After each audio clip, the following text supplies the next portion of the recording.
एक व्यक्ति एक गुरु के पास आया और उसने कहा, गुरुदेव, मैं यहाँ बहुत बड़ा धनी व्यक्ति हूँ। मेरा यहाँ बहुत सम्मान है।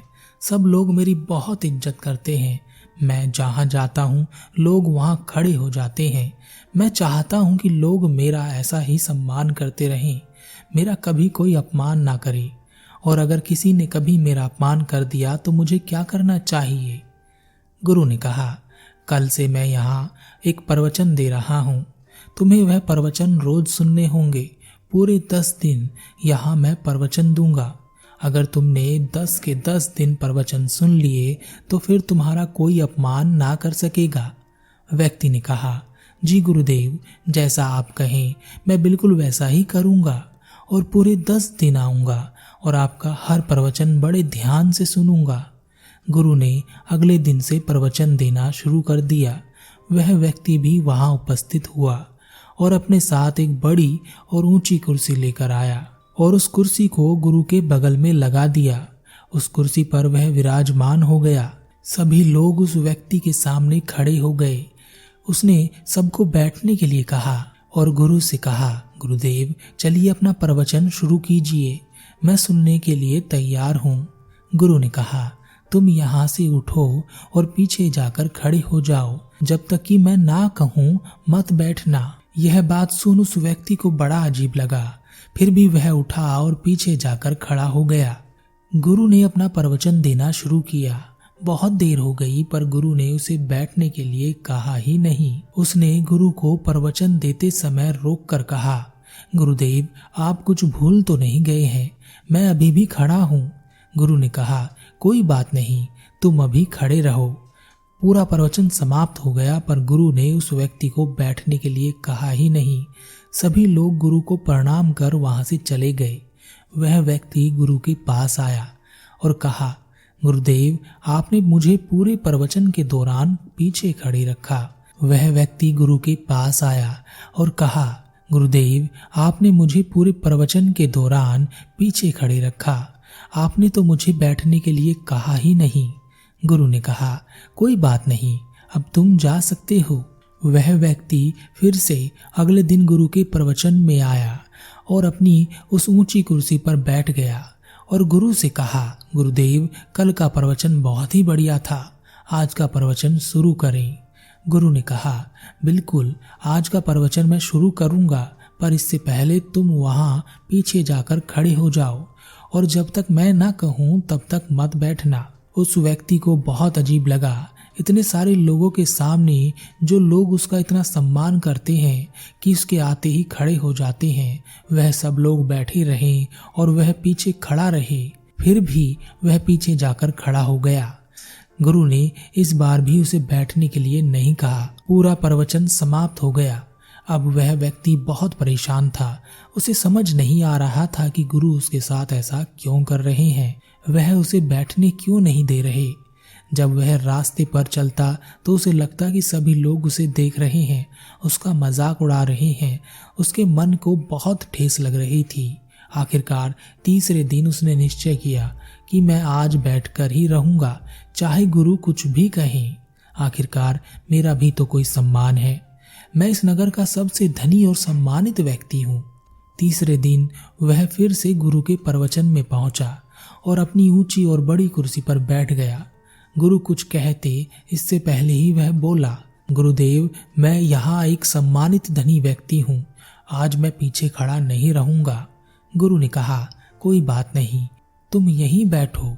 यह सुनकर वह व्यक्ति बड़ा खुश हुआ। गुरुदेव वहां से उठ गए और पीछे जाकर बैठ गए। सबने उनकी ओर ही मुंह कर लिया और वह व्यक्ति पीछे कुर्सी पर ही बैठा रह गया। यह देख वह व्यक्ति क्रोध में तपने लगा। वह वहां से उठकर चला गया और गुरु से बदला लेने के बारे में सोचने लगा।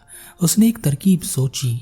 वह एक दूसरे गुरु को उस नगर में लेकर आया और उस नगर में उस गुरु के बारे में प्रचार करवाया और यह भी कहा, जो भी इस गुरु से प्रवचन सुनने आएगा उसे एक सोने का सिक्का मिलेगा। उस दूसरे गुरु के प्रवचन शुरू हो गए। वह व्यक्ति गुरु के बगल में एक ऊंची और बड़ी कुर्सी पर बैठा। जब लोगों को पता चला कि उस दूसरे गुरु के प्रवचन सुनने से एक एक सोने का सिक्का मिलता है, तो सारे के सारे लोग उस दूसरे प्रवचन में कूद पड़े। वहां बहुत भीड़ इकट्ठी हो गई। आसपास के गांव के लोग भी आने लगे। वह व्यक्ति भी सीना चौड़ा करके हर एक व्यक्ति को एक एक सोने का सिक्का बांटता। वह सभी लोग उस व्यक्ति की जय जयकार करते। वह दूसरा गुरु भी उस व्यक्ति की प्रशंसा करता। सब कुछ बहुत अच्छा हो रहा था। 9 दिन गुजर चुके थे। उस व्यक्ति ने सोचा, उस गुरु के भी हाल चाल देख लेता हूँ जिसने मेरा अपमान किया था। वह उन गुरु के पास पहुंचा तो देखा कि गुरु आज भी प्रवचन दे रहे थे। उनके सामने दूर पीछे एक व्यक्ति खड़ा था और वह केवल उस एक व्यक्ति को ही प्रवचन दे रहे थे। वहां कोई और नहीं था और वह व्यक्ति बहुत शांति से गुरु का प्रवचन सुन रहा था। वह धनी व्यक्ति बहुत अकड़ता हुआ गुरु के पास पहुंचा और कहा, क्यों गुरुदेव, मुझे अपने पास कुर्सी पर नहीं बैठने दिया था ना आपने। अब मैं आपसे भी बड़े गुरु के पास उनके साथ बैठा हूँ। सभी लोग उनके प्रवचन सुनने आ रहे हैं।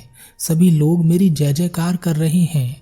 गुरु मुस्कुराए और गुरु ने कहा, जाओ अपनी जय जयकार कराओ, मुझे अपना प्रवचन पूरा करना है। उस धनी व्यक्ति ने कहा, आप किसे प्रवचन दे रहे हैं? उस एक व्यक्ति को, और उसे भी वहां दूर खड़ा कर रखा है। मैं उसे भी अपने साथ ले जाऊंगा, फिर किसे प्रवचन देंगे? गुरु हंसे और गुरु ने कहा, ले जाओ।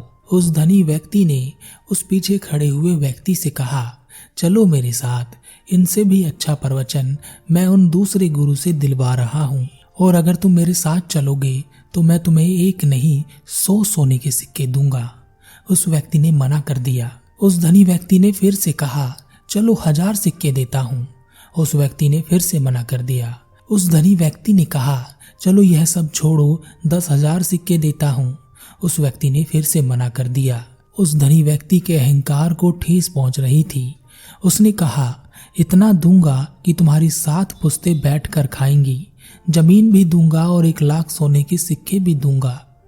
उस दूर खड़े व्यक्ति ने मना कर दिया और कहा, अगर तुम यहाँ से चले जाओगे तो जितना चाहोगे उतना धन दूंगा, जितनी जमीन कहोगे उतनी दूंगा, राज्य मांगोगे तो वह भी दे दूंगा। यह बात सुनकर उस धनी व्यक्ति की समझ में नहीं आया कि यह सामने खड़ा हुआ व्यक्ति कौन है। उसने गुरु से पूछा, गुरुदेव यह कौन है?